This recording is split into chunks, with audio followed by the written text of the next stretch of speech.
ओम शांति। आज 3 अगस्त 2021 के बाबा के मधुर महावाक्य सुनेंगे।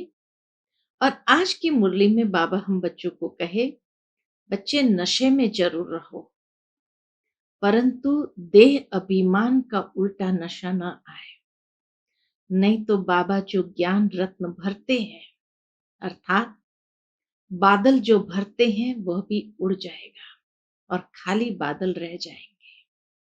तो सुनते हैं बाबा के मधुर महावाक्य। ओम शांति। मीठे बच्चे, बाप दादा की याद प्यार लेनी है तो सर्विसेबल बनो। बुद्धि में ज्ञान भरपूर है तो वर्षा करो। प्रश्न है, कौन सा नशा भरे हुए बादलों को भी उड़ाकर ले जाता है, बरसने नहीं देता है? उत्तर है, अगर फालतू देह अभिमान का नशा आया तो भरे हुए बादल भी उड़ जाएंगे, बरसेंगे भी तो सर्विस के बदले डिससर्विस करेंगे। अगर बाबा से प्यार नहीं, उनसे योग नहीं, तो ज्ञान होते हुए भी जैसे खाली है, ऐसे खाली बादल अनेकों का कल्याण कैसे करेंगे? ओम शांति। बाकी थोड़े बादल बचे हैं।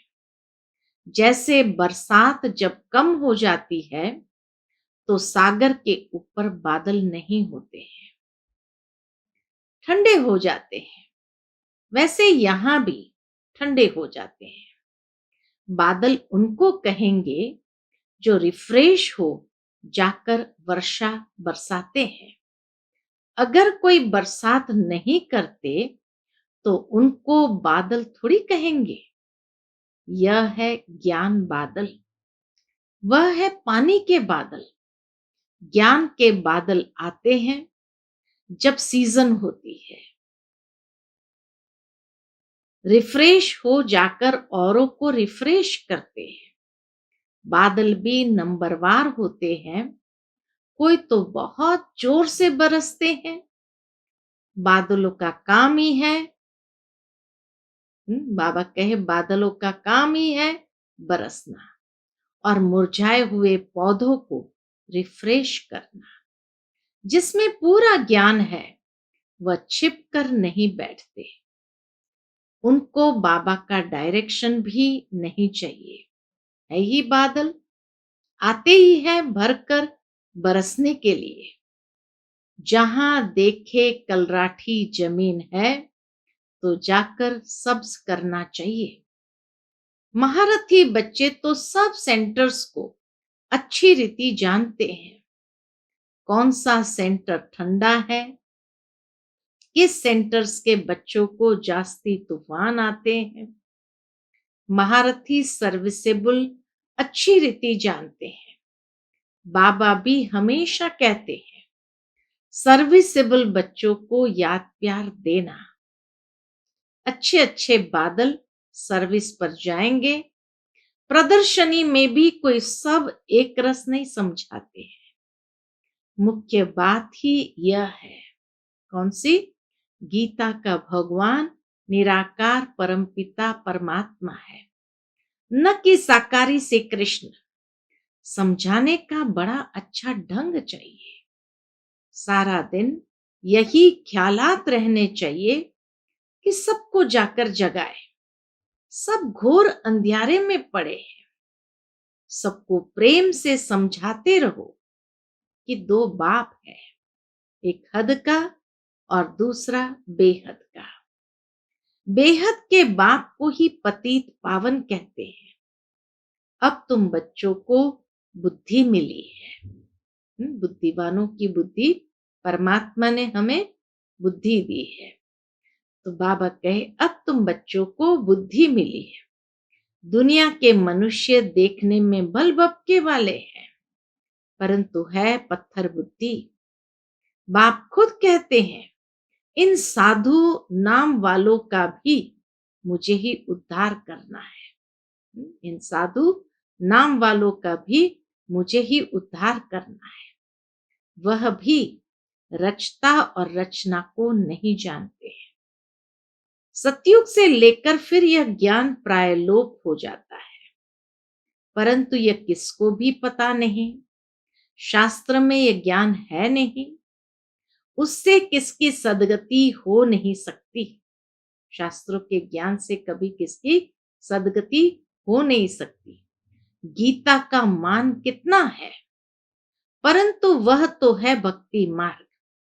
बाप तो पतित पावन है, वह बैठ राजयोग सिखलाते हैं। तो जरूर राजाई के लिए नई दुनिया चाहिए। बाप ही आकर राजयोग सिखलाएंगे, यह भी अभी तुमको मालूम पड़ा है। जिन्हों को कल्प पहले समझाया होगा, उनको ही अभी समझाएंगे, फिर समझेंगे।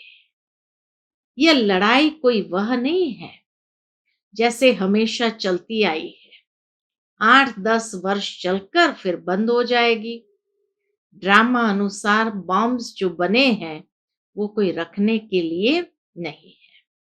पतित मनुष्य का मौत होने बिगर सतयुग आएगा नहीं। शांति कैसे स्थापन हो, यह भी समझाना पड़े। शांति स्थापन करना व श्रेष्ठाचारी दुनिया बनाना, यह तो एक बाप का ही काम है। बाप कहते हैं, और संग बुद्धि का योग तोड़, एक संग जोड़ना है। देह सहित जो भी कुछ देखने में आता है, इन सब से तोड़ना है। अब हमको वापस जाना है, तो घर को ही याद करना है। अभी तुम समझते हो यह है मृत्यु लोक। हम अमर लोक में जाने के लिए अमर कथा सुन रहे हैं। देवताओं को कहा जाता है दैवी गुण वाले मनुष्य। यहाँ तो एक भी हो न सके, ऐसे दैवी गुण वाले एक भी हो न सके। कृष्ण के लिए भी कितनी ग्लानि लिख दी है, कुछ भी बुद्धि में नहीं आता। अभी तुम बच्चों को अच्छी रीति पुरुषार्थ करना है। कौन सा पुरुषार्थ करना है? दैवी गुण धारण करने हैं। दैवी गुण किसको कहा जाता है, वह भी समझाया जाता है। संपूर्ण निर्विकारी जरूर बनना है, यह है मुख्य पहला गुण। जहां तहां तुम देखेंगे पवित्र के आगे अपवित्र माथा टेकते हैं। सतयुग में है ही पवित्र, तो वहां मंदिर होते नहीं। फिर जब पुजारी बनते हैं तो मंदिर बनाते हैं। जो पावन थे वही पतित बनते हैं। यह है बहुत जन्मों के अंत का जन्म। बाप कहते हैं, इस पुरानी दुनिया को, पुराने शरीर को भी भूलना है। इस पुरानी दुनिया को अब खत्म होना है। इसे खलास होने में देरी नहीं लगेगी। ये पुरानी दुनिया, धन दौलत माल मिलकर सब गई की गई, थोड़े रोज बाकी है। दुनिया में थोड़ी किसको पता है कि ये पुरानी दुनिया खत्म हो जाएगी। तुम सुनाते हो, परंतु जब विश्वास में बैठे ना, बाबा कहे तुम सुनाते तो हो, परंतु जब विश्वास भी बैठे ना, भगवान वाच जब समझे तब बुद्धि में बैठे। सचमुच ये साक्षात भगवान हमें सुना रहा है। ये जब समझ में आए तब बुद्धि में बैठे। बाप तुम बच्चों को कहते हैं, अपने को आत्मा समझ मुझ बाप को याद करो। बच्चे जानते हैं बेहद का बाप हमको राजयोग सिखलाते हैं। वह है सब आत्माओं का बाप, सब ब्रदर्स है। स्वर्ग में सभी ब्रदर्स सुखी थे, कलयुग में सभी ब्रदर्स दुखी है। सभी आत्माएं नरकवासी है। सिर्फ आत्मा तो नहीं होगी ना, शरीर भी तो चाहिए ना। अब तुम बच्चों को आत्म अभिमानी बनना है। इसमें ही मेहनत है, मासी का घर नहीं है। यह अवस्था पक्की तब हो जब पहले ये निश्चय हो कि परम पिता परमात्मा हमको पढ़ाते हैं, शिव बाबा आते ही है इस शरीर द्वारा पढ़ाने, हम भी शरीर द्वारा सुनते हैं, धारण करते हैं, संस्कारों अनुसार ही एक शरीर छोड़ दूसरा धारण करते हैं। जैसे बाबा लड़ाई वालों का मिसाल देते हैं, लड़ाई के संस्कार ले जाते हैं तो फिर उनमें ही आ जाते हैं, फिर से सेना में भर्ती हो जाते हैं। अब बाप के संस्कारों का भी तुमको मालूम है कि निराकार बेहद का बाप में क्या संस्कार है। बाबा कहे अब बाप के संस्कारों का भी तुमको मालूम है कि निराकार बेहद के बाप में क्या संस्कार है। वह मनुष्य सृष्टि का बीज रूप है, पतित पावन ज्ञान का सागर है, वही आकर पावन बनाएंगे।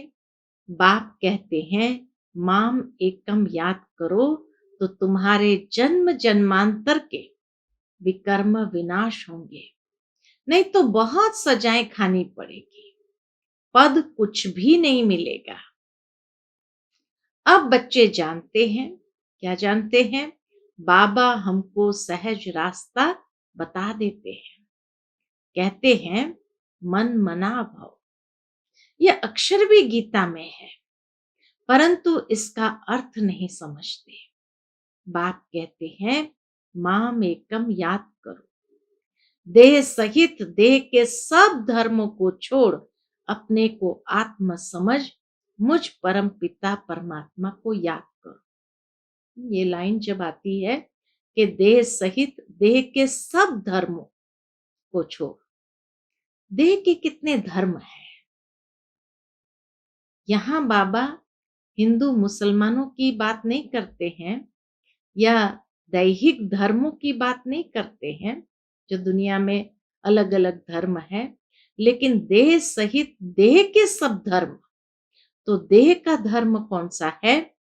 जैसे गृहस्थ धर्म, जब मनुष्य गृहस्थ धर्म बनते हैं तो वो गृहस्थ धर्म हो गया। इसी तरह पति धर्म, पति का धर्म अपने परिवार के प्रति या अपनी पत्नी के प्रति, इसी तरह पत्नी धर्म, तभी तो कहा जाता है धर्म पत्नी धर्म पति, अर्थात देह के ये सब धर्म है जिसको हमने समझा कि ये मेरी पहली फर्ज है, मेरी पहला कर्तव्य है जो मुझे पूरा करना है। फिर बाबा, तो बाबा इसीलिए कहते हैं देह सहित देह के सब धर्म, पिता धर्म, पुत्र धर्म क्या है, तो ये सब धर्म को छोड़ अपने को आत्म समझ मुझ परम पिता परमात्मा को याद करो। याद को ही योग अग्नि कहा जाता है। योग कॉमन अक्षर है, गीता में भी है, परंतु सिर्फ कृष्ण का नाम डाल देने से घोर अंधियारा कर दिया है। अब तुम समझाते हो तो कह देते हैं यह तुम्हारी कल्पना है, कुछ भी पता नहीं पड़ता। उनको वर्षा तो लेना ही नहीं है। पहले जब ये समझे कि ये बेहद का बाप बाप भी है, टीचर भी है, सतगुरु भी है, वह हमको पढ़ाते हैं, ये पक्का निश्चय चाहिए। नए आदमी को निश्चय बैठ जाए असंभव है। कोई कोई नए नए भी सेंसिबल होते हैं जो समझ जाते हैं, कोई तो यहाँ आने भी नहीं चाहते हैं। हाँ, बाबा कहे कोई तो यहाँ आने भी नहीं चाहते, कुछ भी समझते नहीं, जरा भी बुद्धि में नहीं आता। इतने ढेर बीके हैं, जरूर इन्हों को बाप से वर्षा मिला होगा, ये फैमिली हो गई। बाबा कहे जब इतने ढेर बीके हैं जिनको बाप से वर्षा मिला होगा तो वह फैमिली हो गई। नाम ही लिखा हुआ है ब्रह्मा कुमार कुमारियां, तो फैमिली हुई ना। प्रजापिता ब्रह्मा की फैमिली कितनी बड़ी है, परंतु यह बात किसी की बुद्धि में नहीं आ सकती। कोई पूछे, आपकी एम ऑब्जेक्ट क्या है? बोलो, बाहर बोर्ड पर लिखा हुआ है प्रजापिता ब्रह्मा कुमार कुमारियां, तो फैमिली हो गई। दादे से वर्षा मिलता है, प्रजापिता ब्रह्मा मुख द्वारा शिव बाबा रचना रचते हैं, तो वह क्रिएटर ठहरा। स्वर्ग रचते हैं तो जरूर बच्चों को स्वर्ग का वर्षा देंगे। तो यह फैमिली हुई ना, बाप, बच्चे, बच्चियां और दादा है। ब्रह्मा भी है, शिव भी है, वह है रचयिता। निराकार है तो बच्चों को वर्षा कैसे देंगे? ब्रह्मा द्वारा वर्षा देते हैं। ये अच्छी रीति समझाना चाहिए। बोलो, यह तुम्हारे बाप का घर है। इनको कहते हैं रुद्र ज्ञान यज्ञ। हम ब्राह्मण हैं, बाप के सिवाय और कोई राजयोग सिखला न सके। गीता में भी है ना, मन मना भव, अर्थात माँ में कम याद करो। तो हम उस एक बाप को ही याद करते हैं। भक्ति मार्ग में गाते हैं कि बाबा आप आएंगे तो हम वारी जाएंगे, हम आपके बनेंगे। हम आत्मा इस देह को छोड़ आपके साथ चली जाएगी। आपके बनेंगे तो जरूर आपके साथ भी जाएंगे। सगाई करते हैं तो साजन साथ ले जाएंगे ना, ये शिव साजन भी कहते हैं। हम तुमको इस दुख से छुड़ाए सुखधाम में ले चलेंगे, फिर अपने अपने पुरुषार्थ अनुसार जाकर राजाई करेंगे। जो जितना ज्ञान धन धारण करेंगे उतना ऊंच पद पाएंगे। जो जितना ज्ञान धन धारण करेंगे उतना ऊंच पद पाएंगे। छोटी छोटी कुमारियां भी सर्विस कर रही है। उन्हों को ही बड़े बड़े विद्वान पंडित आदि को समझाना है। शौक होना चाहिए। कुश्ती होती है तो बड़ी बड़ी चैलेंज देते हैं, तो इनके साथ हम लड़ेंगे। बाबा को दुनिया का भी सब पता है। सर्विसेबल बच्चों को आराम से सोना नहीं चाहिए। आराम हराम है। जो भी अपने को महारथी समझते हैं उन्हें सुख से सोना नहीं है। सर्विस पर चक्कर लगाना चाहिए। आजकल बाबा प्रदर्शनियां बहुत बनवाते रहते हैं। बड़ों बड़ों को निमंत्रण भेज दो, अभी नहीं तो पीछे आ जाएंगे। साधु संत महात्मा कोई भी हो, जगाते रहो, परंतु बात करने वाला चाहिए महारथी। जिनका बाप से योग नहीं, प्यार नहीं, वह तो जैसे खाली बादल है। वह क्या करेंगे? यह तो जानते हो, पढ़े हुए के आगे अनपढ़ भरी ढोएंगे। हर एक खुद को समझ सकते हैं। हम कहां तक पढ़ा हुआ हूं, सर्विस करके दिखाता हूं। अगर बादल भरा हुआ है और बरसे नहीं तो वो बादल ही क्या काम का। हर एक को अपनी समझ चाहिए। फालतू देह अभिमान के नशे में रहेंगे तो ऊंच पद हमेशा के लिए गंवा देंगे। बाबा को सर्विस का कितना शौक है। बाबा को सर्विस का कितना शौक है। गवर्नमेंट को समझाना चाहिए तो हमको हॉल दो, जहां हम ये रूहानी सेवा कर मनुष्य को देवता बना दे। बाप आए ही है राजयोग सिखाने, लेकिन युक्ति युक्त समझाना चाहिए। जो भाषण ही नहीं जानते वह थोड़ी समझा सकेंगे। ऊंच पद पा न सके, पद वह पा सकेंगे कौन? जो सर्विस करेंगे। बड़ों बड़ों को लिखो तो इस नॉलेज के बिगर भारत का व दुनिया का कल्याण नहीं हो सकता। एजुकेशन है मुख्य। इन लक्ष्मी नारायण ने भी एजुकेशन से ही पद पाया ना। अगले जन्म में राजयोग सीखे हैं। हम भी अभी यहाँ पढ़ रहे हैं। स्कूल में स्टूडेंट समझते हैं हम यह इम्तिहान देकर फिर जाकर यह बनेंगे। यह तुमको नॉलेज मिलती है, वह इस दुनिया के लिए नहीं है।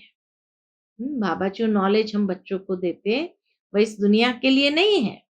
तुम भी पढ़ते हो भविष्य 21 जन्मों के लिए, प्रारब्ध बनाने के लिए। वह पढ़ते हैं इस जन्म के सुख के लिए। दुनिया की पढ़ाई जो है वो इस जन्म के सुख के लिए, तो वह भी पढ़ना है और साथ साथ यह भी शिक्षा सीखनी है। इसमें डरने की बात नहीं। स्पिरिचुअल नॉलेज क्यों नहीं लेना चाहिए? बाबा कहे स्पिरिचुअल नॉलेज क्यों नहीं लेनी चाहिए? चित्र लेकर जाए समझाना चाहिए।